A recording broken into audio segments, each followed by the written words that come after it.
acknowledge that on behalf of the board, we acknowledge that York Region is located on the traditional territories of many Indigenous peoples, including the Anishinaabe, the Haudenosaunee, the Huron-Wendat, and the Métis people, and the treaty territories of the Haudenosaunee, the Mississaugas of the First Credit Nation, and the William Treaties First Nations.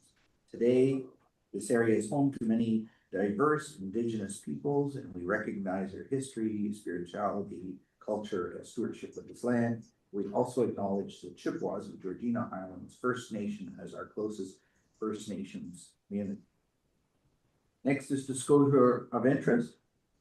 I am, out of an abundance of caution, going to disclose for our 5.1.22, which is the 911 Communication Center Bureau. My daughter is a 911 communicator with the YRP, so I will not be voting on that. Anyone else? Any other disclosures? With that, we move on to a presentation, our 2026 operating and capital budget overview. Chief, it's up to you to introduce. Yes, thank you, Mr. Chair, and good afternoon, board members. I guess before I get going, I just wanted to say that I hope you enjoyed your time here at training today with the entire team. As I understand it, you learned quite a bit, and we're always open to hosting more of those sessions whenever you'd like to. Chief, is it a conflict that since my shooting range that YRP's trying to recruit me right now? Did I get a kind of conflict? Hey, we're always recruiting there and like the doors open, right? So yeah. So anyway, thank you, Mr. Chair. I will introduce the team here who will take you through the 2026 operating and capital budget overview and then answer any questions collectively here. So I'll turn it over to our Chief Financial Officer, Jeff Channel, and our Senior Manager of Financial Planning and Analysis, Vicky Wu, to take you through the presentation. Over to you guys. Great. Thanks very much, Jared. Thanks very much, Steve. A good segue from the shooting range to the 2026 operating and capital budget. So I thank you for the opportunity to further discuss the 2026 budget. And we'll be providing an overview of our 3 finance committee meetings. Sorry, just 2 seconds. Here we go. We'll talk about the proposed operating budget this year. It's a net budget of $499 million. This is a $56.3 million increase. That's 12.7% over the 2025 allocations. And we'll talk about how this is an atypical year. So we'll talk about the collective working agreement again. We'll talk about how new hires works, as well as benefit pressures in the budget estimates today. Vicky will roll through the proposed capital budget, which is $38.3 million in 2026. As well as the 10-year capital plan, which totals $256.7 million. We'll advise on timelines and the recommendations in the report in front of you, which are shown in item 5.1 of today's meeting.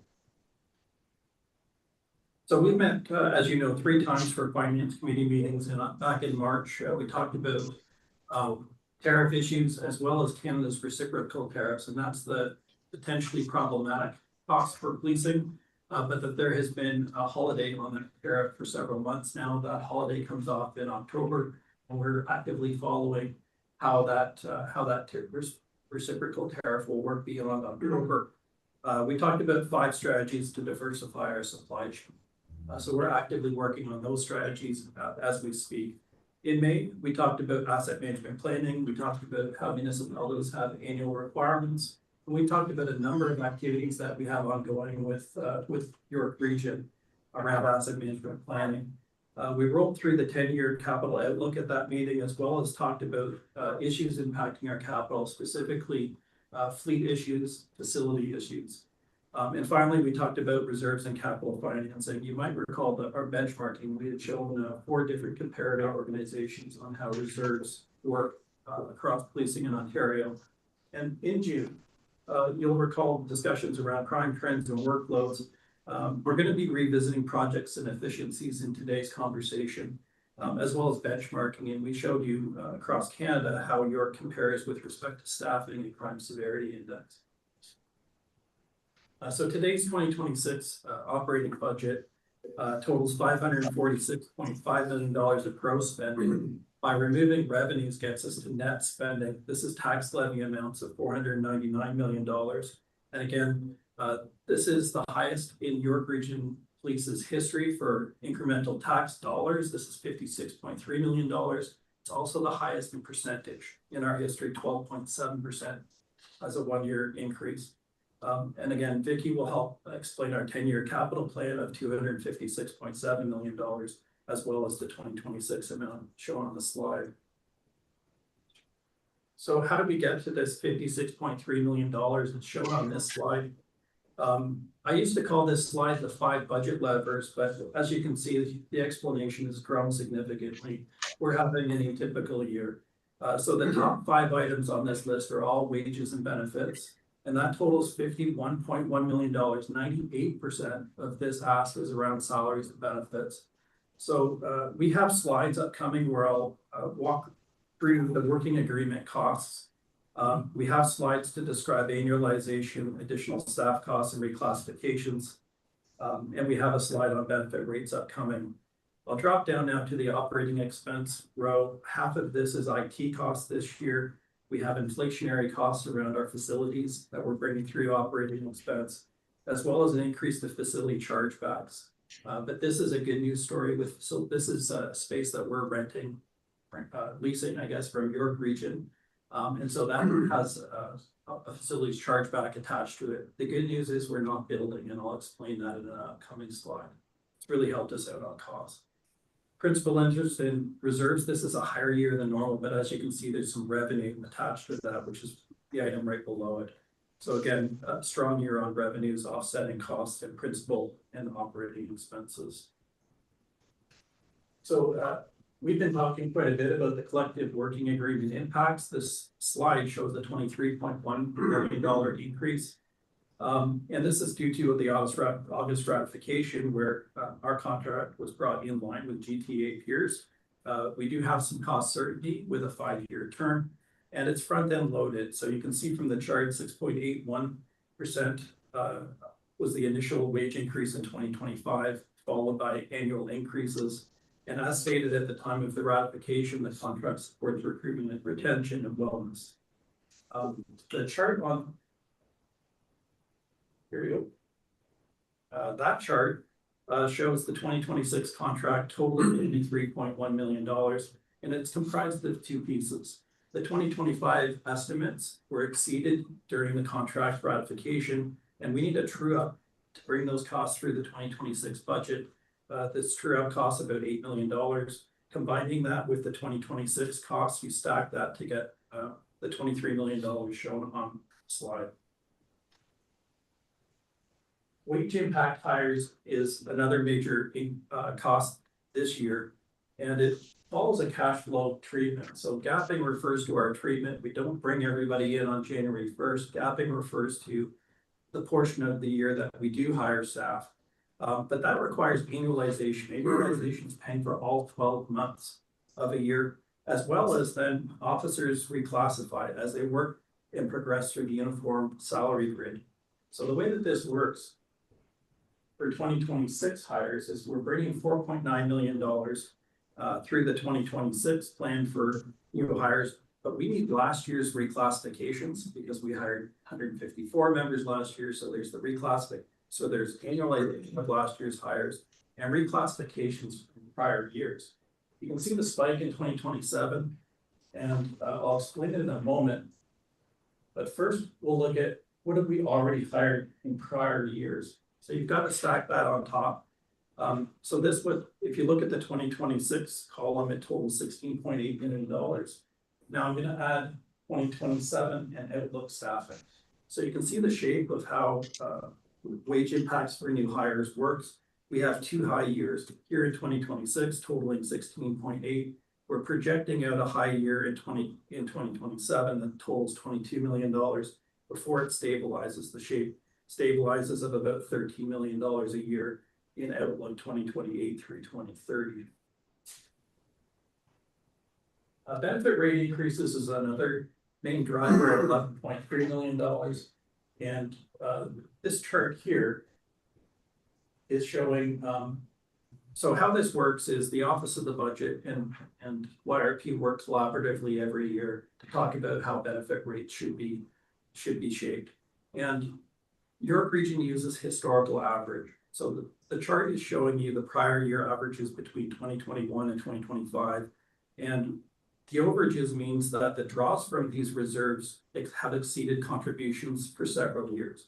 And you can see that speeding up, specifically around how WSIB draws from reserves are happening and health and dental, which is the dark blue.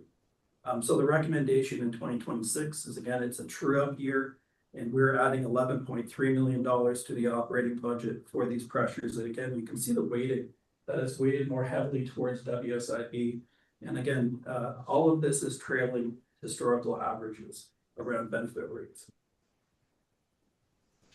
2026 additional staff, again, this is a headline year for us with the addition of 150 additional staff positions. And I'll start from the top that People and Culture is leading with a total of 65 members, but that's not to say that they are all residing in People and Culture. So to explain this, there's 15 positions that do reside there. This is to form a team to support SAP and information technology modules around our SAP implementation.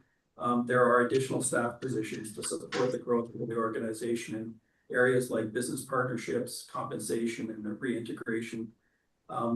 25 of these positions in this category are going to cadets. And it just so happens that during the cadets' time, they're assigned here at corporate development, and that's where we're the budgeting for these 25 positions. This is more effectively building the pipeline for officers for training that will end up going to community safety branch. There's also 25 positions for meaningful work, and we did talk about this at one of our finance committees around meaningful work. And again, we're trying to change our process around how we reintegrate accommodated members with the stated intent of addressing our culture around meaningful work. So that's 25 positions. Investigation branch has focused this year on hold-up, tactical intelligence, financial crimes. This is part of a 2-year lift to investigative branch that starting last year with the board's support of the 2025 budget. The Community and Safety branch adds 25 members. This helps us with frontline patrol and CIB, specifically around our Smart City project and our regional crime strategy. Support branch adds 15 staff, and this is field capacity in hate crime, road watch, and air 2. The executive and the board side has 8 total members, and it addresses capacity and professional standards.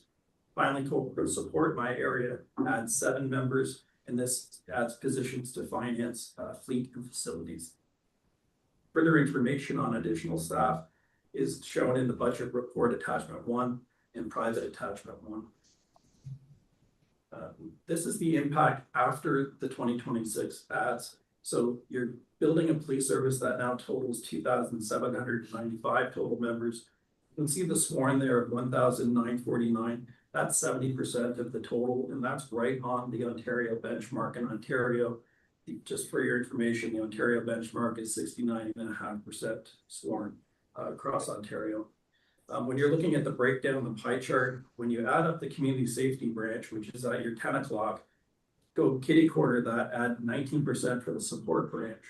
That total of 66% is a little bit stronger than the Ontario average. And we have put a focus on frontline and CIB in our organization. That's why that split's higher. What's changed in this chart is People and Culture, which has moved from 6% of the total to 8%. And this is based on the chart that I just showed you. This chart is to recognize the government of Ontario, who continues to be a strong supporter for policing across Ontario. We are gaining an additional $600,000 in this budget through additional grants. When you look at the 9 grants that are in front of you, really the top 2 are driving most of the revenue. The story around court security, prisoner transportation is York is engaged with SolGen right now on their review of this program. We're just actually preparing a submission to as an audit request, which is a good thing. SolGen, in my opinion, are looking at York because we are amongst the lowest costs for court security prisoner transportation. And we've been calling for change on this grant program, including the Ontario Chiefs been calling for change around how grant funding is allocated. And we're looking forward to further collaboration with SolGen on this line item. The second line is around the community safety and policing grant. Our report talks about risk because this is a one-year grant program, but we're fairly confident that SolGen will be continuing this grant, hopefully at a 3-year term upcoming. So there is some risk around that second line item. Efficiencies and cost avoidance, Chair, I do want to apologize. This due to a timing between when we submitted this presentation and the treasurer's tabling presentation next month. This chart should actually total $8.4 million. What's going on here is that there was a mitigation strategy between both organizations, and you'll see this more clearly with the treasurer's tabling next month. YRP participated in $8.4 million of mitigation efforts. We're showing you here that the hiring deferrals, this is gapping assumptions were changed this year, as well as positive and our online self-reporting portal continues to be yielding results. The fuel savings from hybrid fleet resulted in a $463,000 reduction in this budget. So continue to have strong returns around your investments in your fleet, as well as Project Symmetry. In addition to what the treasurer is going to be showing you next month, there are other efficiencies, and I just wanted to note one major one, which is around our facilities. So this is the partnership with Commissioner Dino Basso and corporate support, and York Region has extended 2 properties to YRP that are going to help us here in 2026. One is warehouse space, and that's 12,000 square feet of warehouse space. That helped us end a lease for that warehouse space, and we're bringing that lease savings through the 2026 budget. They also helped us with 14,000 square feet of office space, and that's just local here at 90 Bales. Both of these combined is $26,000 of 26,000 square feet of additional space. That's helping us cost avoid what's probably $20 million if we were to try to build that today. So there's been a significant partnership on how to best optimize the space between the 2 groups. Both those spaces came from Public Works, so I also want to acknowledge the assistance of Commissioner Laura McDowell and her staff. This chart is no surprise. It hasn't changed at all. The board sees this every year, and the big blue area is 85% of our costs continue to be salaries and benefits. The general program includes items like professional contract services, equipment, general administration. Finance includes our among other items. And finally, occupancy shows $15.5 million in the 2026 budget. Percentages have not changed. How the operating budget is funded is shown on this slide. And again, the main point here is looking to the far left. So property taxes at 92%. We continue to be heavily dependent upon property taxes, which is the reason why our net increase is $56.3 million. And again, just heavily dependent on the property tax rate. I do want to just comment on user fees, and I had some time with London last week. London's fee increase that they achieved last week brought them up to 1%.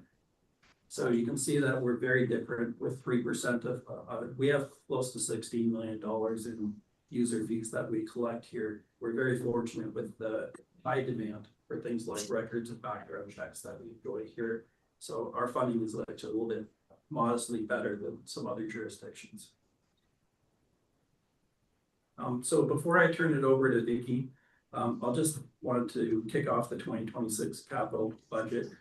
Again, we have a modest increase from 2025, which was $32 million. We're seeking this year $38.3 million.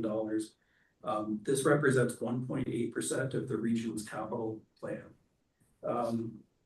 And we have capital spending authority that's used for multi-year projects, things like our radio system investments.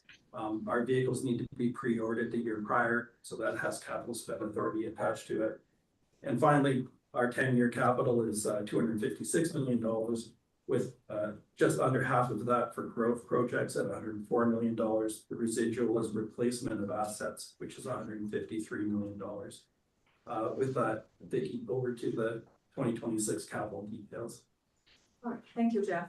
So the 2026 capital budget of 38.3 million is distributed across these 5 main categories. Starting from left to the right, we're requesting 12.9 million in facilities. The projects include the replacement of headquarter roof, which has reached the end of its useful life, and also enhancements to the community safety village.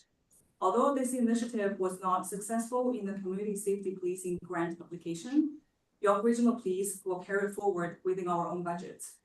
In partnership with York Region's Indigenous communities and the Ontario Science Centre, we will construct an Indigenous awareness circle and install the Behind Racism exhibit, helping to promote education, multiculturalism, and community connection. Turning now to vehicles. With the proposed budget of 9.4 million, it includes our regular fleet replacement as well as vehicles required for staffing growth. Importantly, we're introducing a mental health mobile support vehicle. Based on Yonge Street, it will drive across all 9 municipalities in York Region. Its purpose is to bring coordinated, on-the-spot support for residents facing mental health and addiction challenges. By meeting people where they are, this initiative will help reduce crisis escalation, improve response times, and strengthen connection to community services. While this project did not receive external grant funding, York Regional Police recognizes its importance and has chosen to move forward within our own resources. Shifting focus to information technology, the majority of the investment is focused on replacing existing equipment and infrastructure. A notable highlight is in 2026, we'll launch a pilot program for body-worn cameras. Moving from information technology to communication, we're actively negotiating with vendor for radio system upgrades and replacement. We also plan to replace user gears and install cell phone repeater equipment to ensure full signal coverage in police facilities. Finally, in equipment, it includes replacement and refreshes of essential specialized equipment. A new initiative is the addition of the specialized equipment to support mental health crisis response training. The updated Community Safety and Policing Act requires that every police officer in Ontario receive this training. So in response, York Regional Police will implement this initiative, which is also supported through Community Safety and Policing grant funding. So together, these investments ensure York Regional Police is equipped with the right infrastructure, technology, and tools to meet both today's operational needs and emerging challenges. The 2026 capital budget also includes 4 million with budget from 2025, primarily due to the helicopter hangar project based on the updated construction schedule. So details of the budget list can be found in page 32, table 3 of the board report package. So looking over the next 10 years, the capital plan totals 256.7 million, ensuring that the operational police can continue to meet both current and long-term needs. Vehicle represents the largest share of the plan, followed by facilities and information technology. The overall ranking of the top 3 categories remains consistent from last year. Within facilities, an ongoing initiative is parking lot electrification. This work supports our fleet electrification strategy and aligns with York Region's long-term sustainability objectives. Moving to information technology, the CCTV initiative, which began in 2024 and is partially funded by a grant, remains a key project included throughout the 10-year horizon. Another new initiative that has been added is the smart policing kiosks as part of York Regional Police Smart Policing Initiative. 2 community kiosks will be introduced in the Vaughan Metropolitan Center to support virtual reporting. Looking at communication and equipment categories, the 10-year plan is a continuation of the 2026 budget, focusing on replacement of existing assets and equipment. Further details on the 10-year capital plan, broken down by project and year, can be found in page 34 of the board report package. So this slide outlines the funding structure that supports the 10-year capital plan. The plan is financed through a combination of funding sources aligned to the type of project. Growth-related projects are primarily funded through development charges, which represent 41% of the total funding. Asset management projects are funded mainly through replacement reserves and the debt reduction reserve. The details of the funding breakdown are provided in page 33, table 4 of the board report package. So that concludes the overview of the capital plan. And now I'll pass the presentation back to Jeff. Thanks very much, Vicky. And before we move off at this slide, I just wanted to comment on development charges, which is a question during one of our finance committee meetings. I have had a conversation with Treasurer Mirabella, and I'll probably leave it to her to explain to our elected officials next month at budget tabling, where she'll go through the rationale around Bill 23 impacts and the impacts of deferral of payments from developers into York Region. She'll be doing that in October. As we've talked about, we appreciate the various conversations. This is our fourth chance to speak about the 2026 budget with the board, which occurred March through June this year. With today's approval, subject to your consent, it goes then to the treasurer's tabling on October 23rd, which has the chief presenting to the committee of the whole November the 6th. And our second of two approvals with regional council is expected on November 27th this year. So the chair, I'll refer you back to item 5.1 in the board package. It contains following recommendations. But before I do want to just comment about the significant partnership between our two organizations with York Region, really from initial conversations about the 2026 budget. We had direction from the chief, from CAO Mahoney. Her One York approach has really had a big difference. And you're going to be seeing the fulsome numbers from Treasurer Mirabella next month. My comments will make more sense at that point. But I can say that all of York Region has helped with addressing the cost impacts that we're showing today. It's had a wide-reaching impact. And with that, Chair, I hand it over to you and to the board for any questions that you might have from us. Before Mr. Chair, before you go, can I just make one comment on the budget timeline slide? As Jeff mentioned, November 6th is the budgeting from myself and Jeff, as we normally do at Regional Council. We're in discussions right now, but I think what we're going to see that day is a more fulsome presentation to Regional Council on the Smart Police Initiative, sort of like the Future of Policing in York 2.0. And the bookend of that will be right into budget right there in one larger presentation. So it'll be both as opposed to coming back to Regional Council or Committee of the Whole twice, once in October and once in November. So I think that's been decided, right, Jeff? Yeah. So that's how we'll present it. Thank you, sir. Thank you, Mr. Channel. As the chair of finance, I have the regional budget. So yes, your comments are bang on that. They have come to the table with everybody. I have a couple questions. I'm gonna open the floor for others with questions first. I got a Member few. Taylor? The first one's easy, it's on the capital side, but I think I saw when it went by there, it said that one of the bigger ones was the replacement of the roof at the headquarters because it reached the end of its useful life. When did the headquarters open? It was built 2008 through 2010. So we're reaching 20 years on the roof. Like we're at 18 years next year on the roof. Yeah. Okay. So sorry, on that, are you gonna put like a metal roof or something that will last forever? I don't think you can on flat. Thank you. It is of a structure. We're going out for consultant this fall to help us with replacement of the roof project. I'll have a more informed answer to you in the future finance committee. Thanks. But you can't put metal on flat, really. There'd have to be some. But it's all flat, like I thought it was. Most of it's flat, yeah. Thought it was flat. On the roof is sort of a bubble system. It was, and we're replacing it with something that's similar, but these roof systems, we are looking for techniques to at least get 25 years out of them. That's true.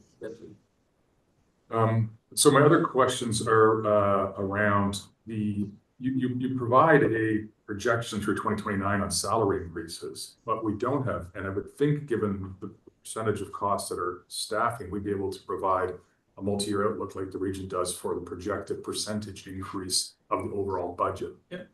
Do we have that? I'm trying, I mean, I was doing quick math and it would seem to me that while we're having an anomalous year, we would still have, according to what I'm seeing there, you know, that, anyway, what's the projection on the multi-year projection on the percentage increase of the police budget? Even through your chair, 5.25% is our current projection on 2027. That gets us through that high year that we showed in the graph. We fall to around 4%, which is our historical increases in those outlook years past that. Does that help?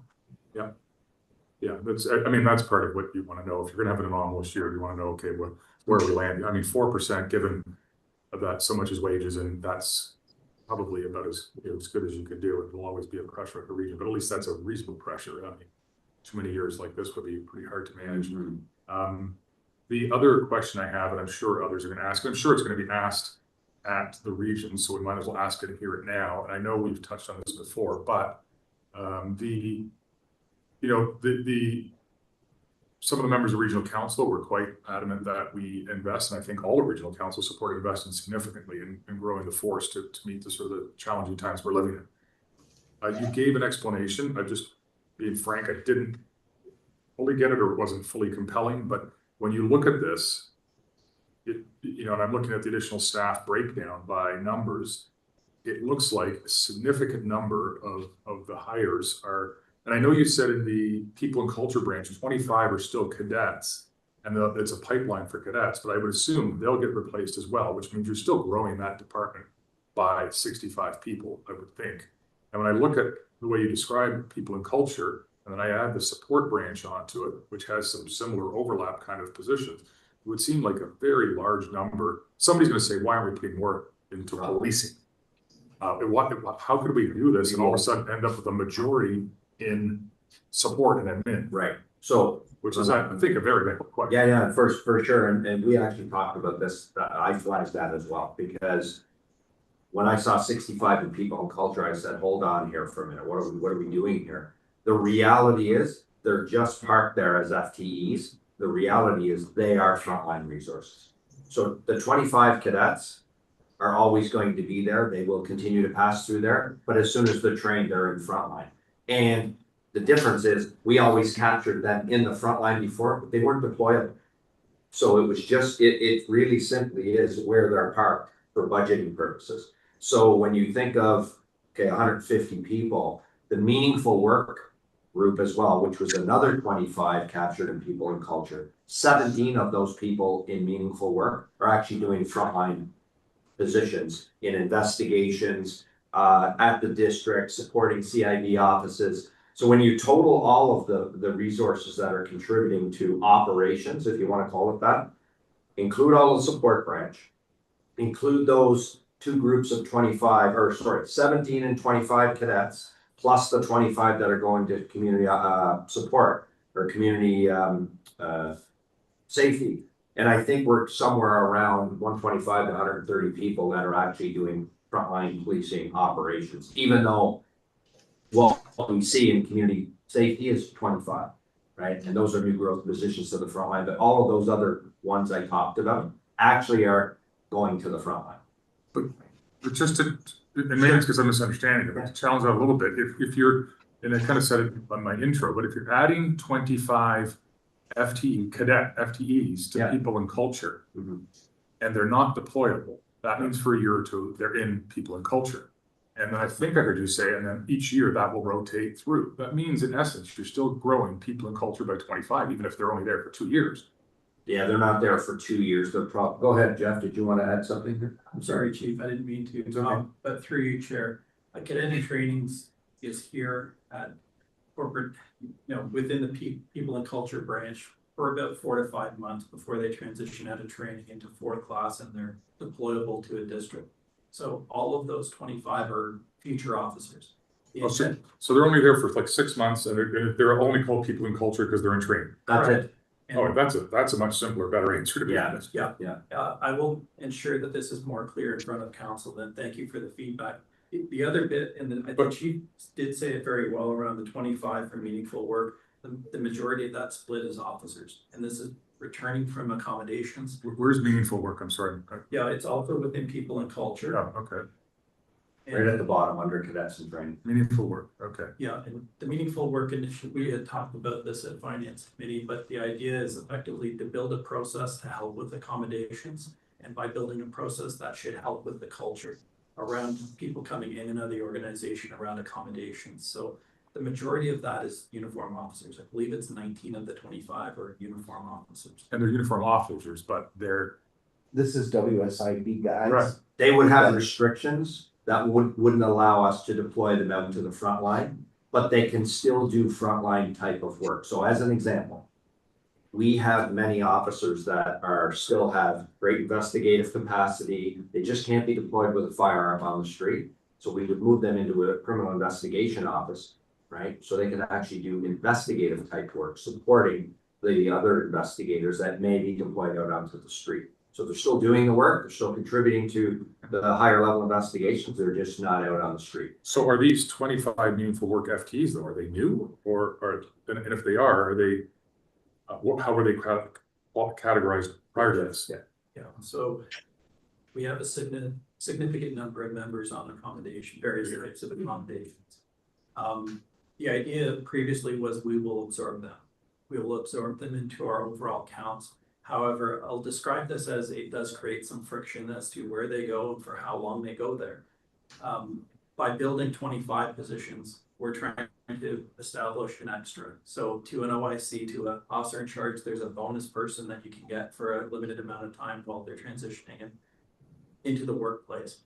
That's the culture change that we're trying to achieve with these 25 positions. And it's about 1/6 of our actual number of accommodated members in our organization. I can't have the whole staffing plan being that, but the idea is to get us started with the new process.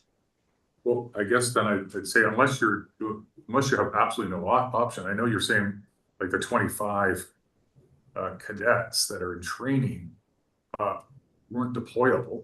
So you put them in people and culture.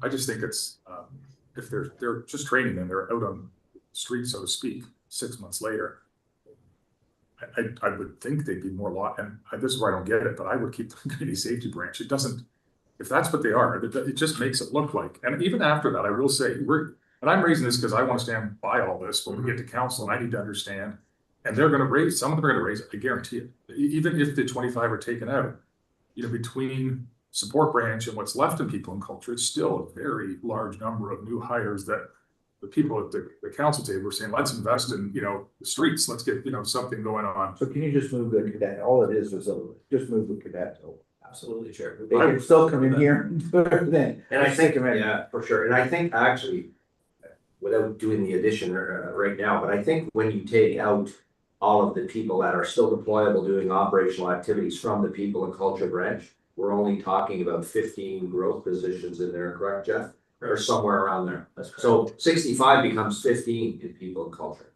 So I get your point, and this is actually the discussion we had. This is something new that we hadn't done last year, correct, Jeff? Correct. Right. Both of those are new. Yeah. I would Take your direction. I would either keep not doing it or I would balance it appropriately so that I'm serious, because right now when people, especially people who are less engaged than us and I'm kind of in between those two groups, they're going to look at this and go, what's going on here? I thought we were putting a huge investment on the streets. So, and so I would, anyway, I give that some thought a little bit. Yeah. You then, Member Taylor? Yep, thank you. So just adding on Member Taylor's comments. Presentation by division and presentation by municipality, again said, right? They gotta see that they're getting boots on the ground. And I know that the divisions encompass multiple municipalities, so it's like one division's getting this many more people that will be in the public. And that's trying to crystallize what you're talking about. And of that, Newmarket's gonna see this many new people walking on the street. So they know what they're getting. As long as that chart looks somewhat balanced. If it doesn't, you might not want to show it again because you're just gonna get like. Well, yeah, but to some extent, right? We know Perfectly. where the hot spots are right now, where gotta be around where the crime is. There were two slides, just slide 9, which was a two persons for police services board, so I'm gonna get Anitra to speak to those two.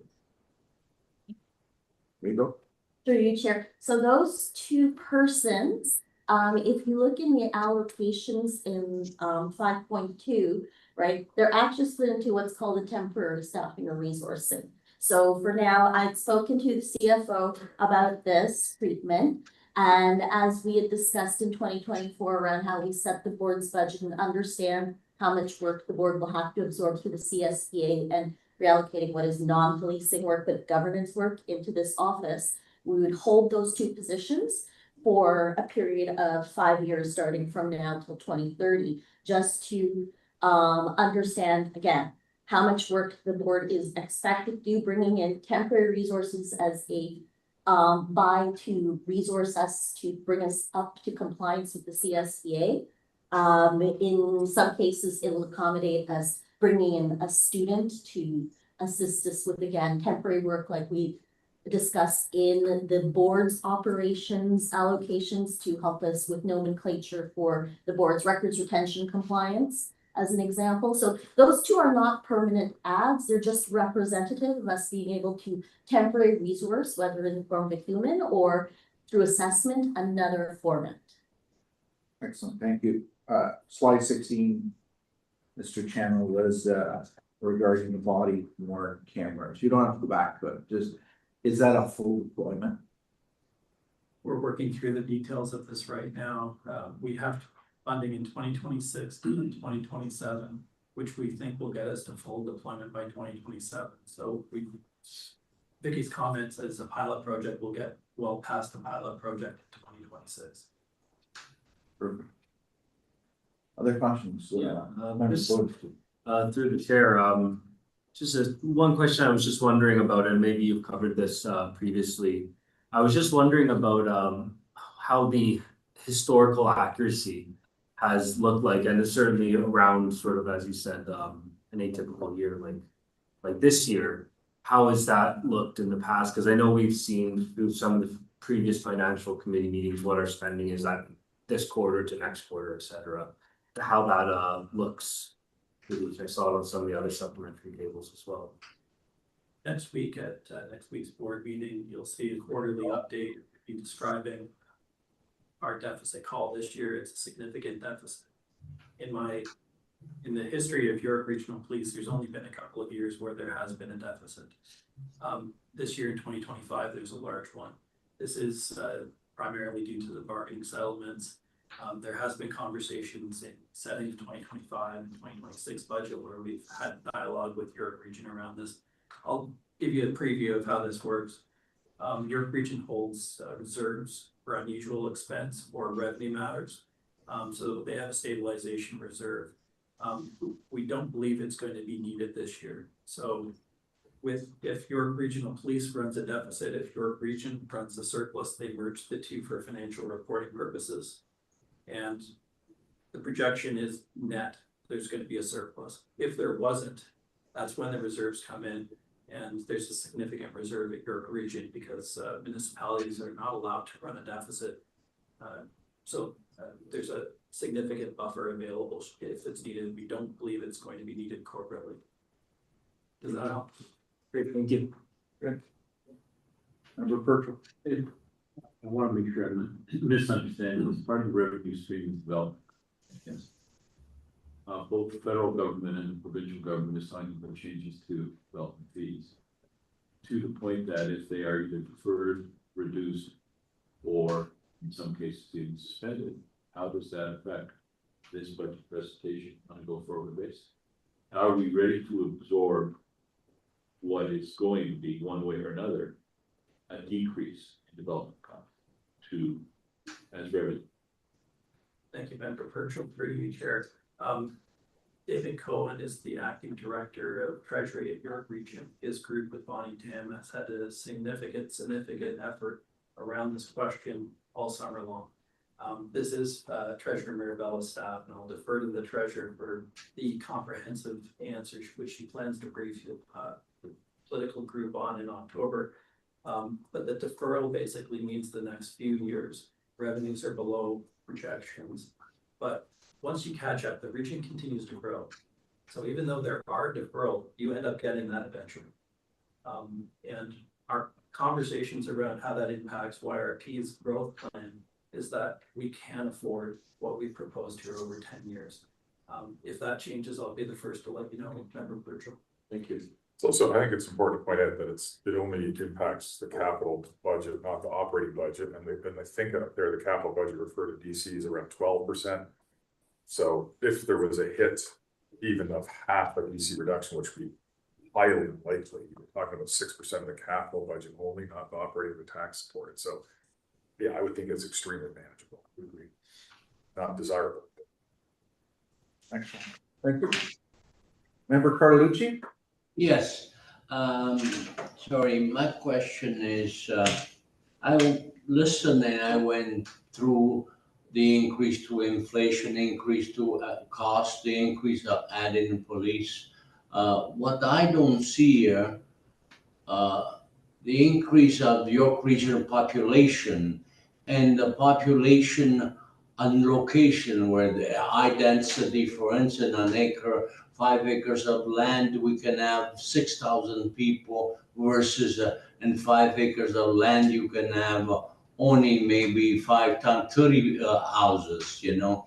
I haven't seen anything, I understand there's all of these things, but I haven't seen on the population of the York Region population location where are populated, and any thought of that being done who's doing the budget? Thank you, Mr. Carlucci, and through you, Chair. The capital plan as it stands does not have net new buildings. What we plan to do is renovate existing buildings and effectively put more people into the same space. We do have some parking challenges around that we're talking about, that we're working through. But over the 10-year cycle here, the only net new building is a replacement. Our oldest building right now is 5 district, and into the 2030s, there's 2 new districts. It's replacing 5 district and replacing 4 district. We can address population growth and policing around those 2 districts. We are in conversation about land banking, but we didn't bring the land banking costs through this budget. You'd be looking at it into the 2027 future budgets around land banking. If there's a follow-up question, I'm more than happy to talk about facilities and facilities planning, if that's part of it.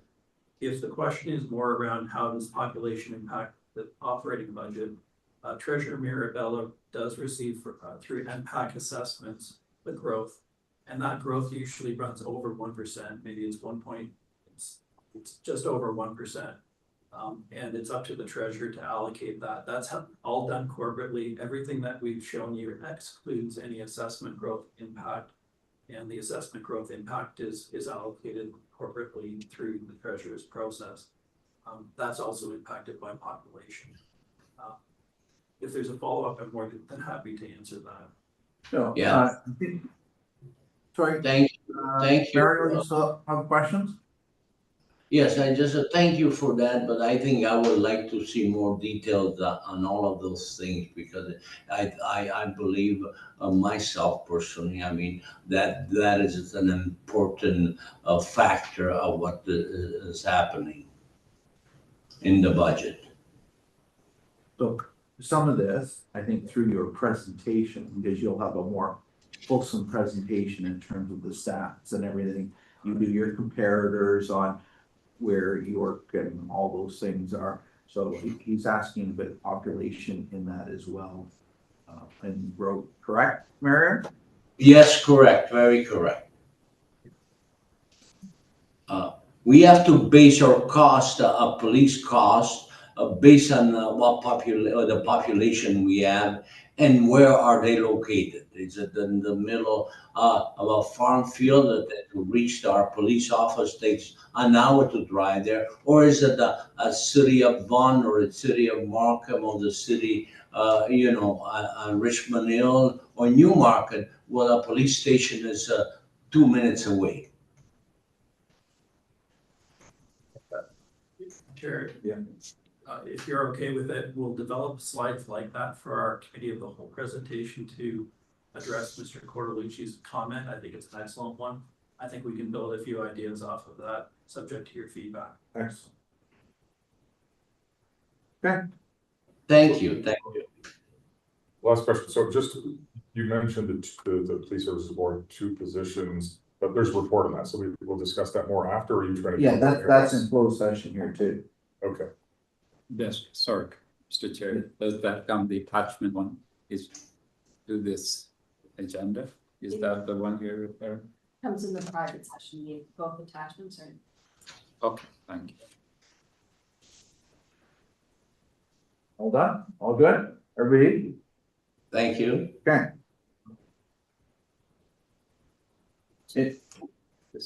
So if there's no further questions, I'm gonna look for a mover and a seconder for the consideration and adoption of the reports that are before us.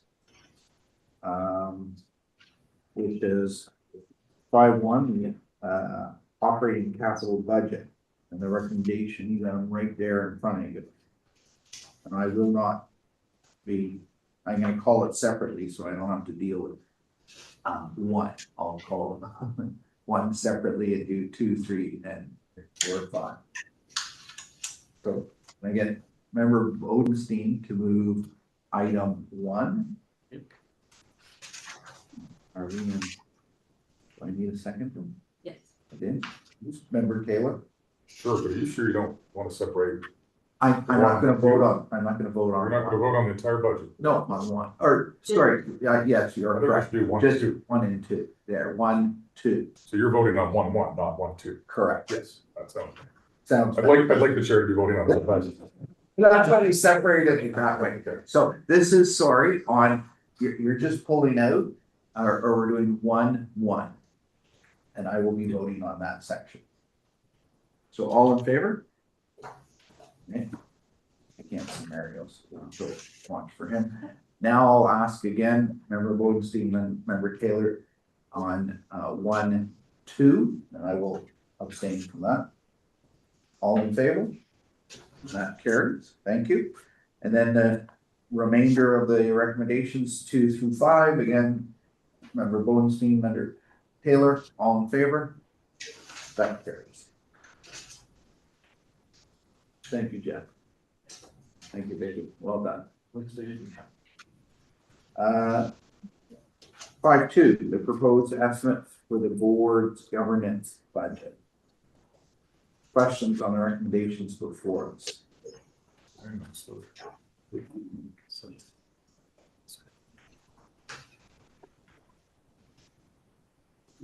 Sorry, we're 5.2? 5.2, I just point out that somebody mentioned in camera, I have no attachments. I have an attachment to this item, which is out of camera. It is. Correct. Yes, sir. Oh, okay. No, to read quickly. you good now? Yeah, I didn't find it more, so it's a quick read. Okay. Is that the same?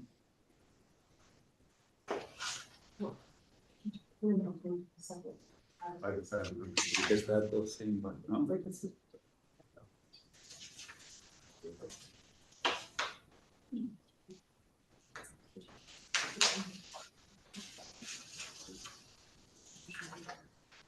Yeah, we can go with private first if you like. So this is, This is the camera explanation. okay. So what I'm gonna do is I'm gonna ask member Faisal and member Herschel to move us into closed session. We'll discuss that first with regards to the 5.2 and also the consideration and adoption of the staff justification. So we'll do them both at the same time.